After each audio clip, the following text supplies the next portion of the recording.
रामायण। मैं काल हूं।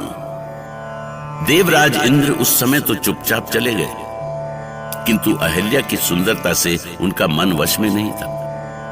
उन्हें अपने देवराज होने का इतना घमंड था कि वो किसी को कुछ भी नहीं समझते थे। पर क्या इंद्र को उनके किए का दंड मिल सका? ऋषि ने इंद्र का ये व्यवहार सहन कैसे किया गुरुदेव? देवराज का विरोध कौन कर सकता था? किसका साहस था कि उन पर उंगली उठा सके? अहिल्या लाज से गड़ी जा रही थी। पत्नी को लज्जित देखकर महर्षि गौतम ने कहा, देवी अहिल्या, आपकी आंखों में आंसू? कुछ मत पूछिए स्वामी, मुझसे कुछ मत पूछिए। लगता है आप देवराज की बातों से बहुत दुखी हैं। मैं ऐसी बातें नहीं सुन सकती स्वामी, कभी नहीं सुन सकती। यदि मेरा वश चलता तो मैं अभी उन्हें, किंतु क्या करूं? आपको शांत देखकर चुप रह गई। मैंने अतिथि का अपमान करना ठीक नहीं समझा देवी। और फिर वो कोई साधारण व्यक्ति नहीं है, देवराज इंद्र है। व्यक्ति अपनी योग्यता से देवता कहलाता है स्वामी, ऐसी ओछी सोच से नहीं। हाँ, पर मैं विवश था। उनकी सोच को कोई कैसे बदल सकता है? क्या ऐसी सोच के लिए दंड का विधान नहीं है गुरुदेव? यह कथा यहीं समाप्त नहीं होती सौमित्र लक्ष्मण। देवराज इंद्र की कामना अभी शांत नहीं हुई थी। एक दिन वो फिर महर्षि गौतम के आश्रम में गए। कितनी सुंदर है अहिल्या, इसे तो अलकापुरी में होना चाहिए। अरे ये तो महर्षि के साथ इधर ही आ रही है। अब मैं अहिल्या से तभी मिलूंगा जब ऋषि आश्रम में ना रहे। मुझे यहीं कहीं छिप जाना चाहिए। मेरे हवन पूजा का समय हो रहा है देवी। आज पूर्णिमा का दिन है। मैं पूजन के बाद ही फलों का सेवन करूंगा। किंतु स्वामी, पूजा समाप्त होते होते रात हो जाएगी। क्या इतनी देर तक उपवास उचित है? पूजा विधान के अनुसार पूजा के पूर्व फलों का सेवन करना वर्जित है देवी। आप फल लेकर आ जाएं, तब तक मैं हवन की तैयारी करता हूँ। कितना अच्छा अवसर है। अहिल्या अकेली बन जाएगी।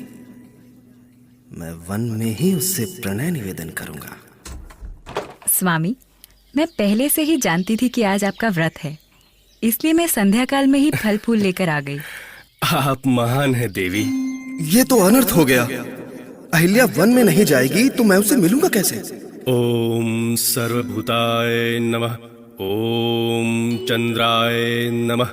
ओम रुद्राय नमः। ओम इंद्राय नमः।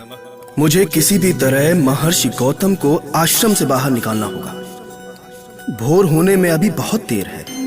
हाँ, यदि मैं मुर्गा बनकर बांग दूं तो महर्षि भ्रमित होकर स्नान करने चले जाएंगे।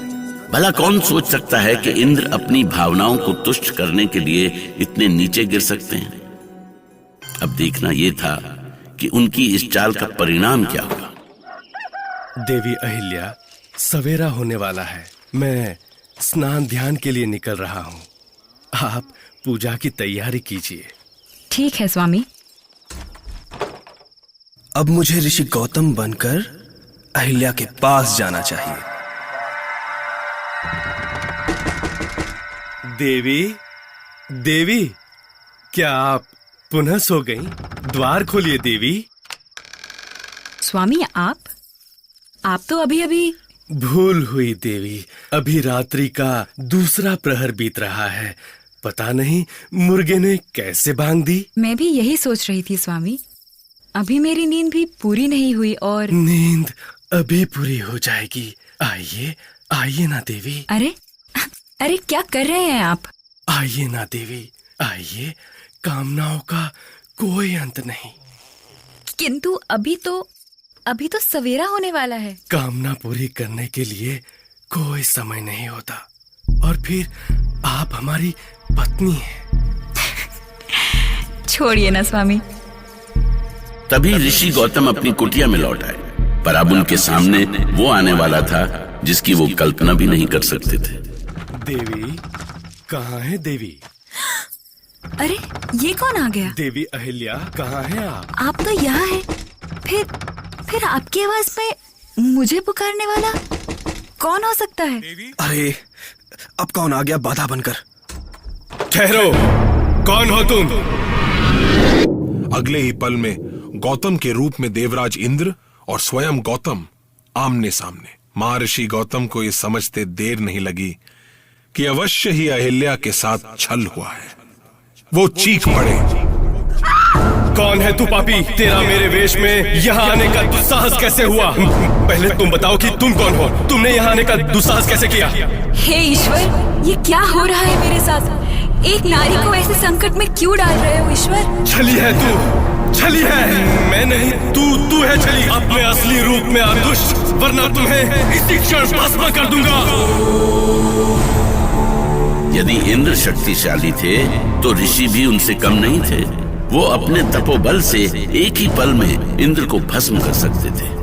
ऋषि का क्रोध कुछ भी कर सकता था। छल स्वयं को ही खाए, छली बहुत पछताए। जो कपास की नाव छूते, जो कपास की नाव छूते, जल को डूबत जाए। रामा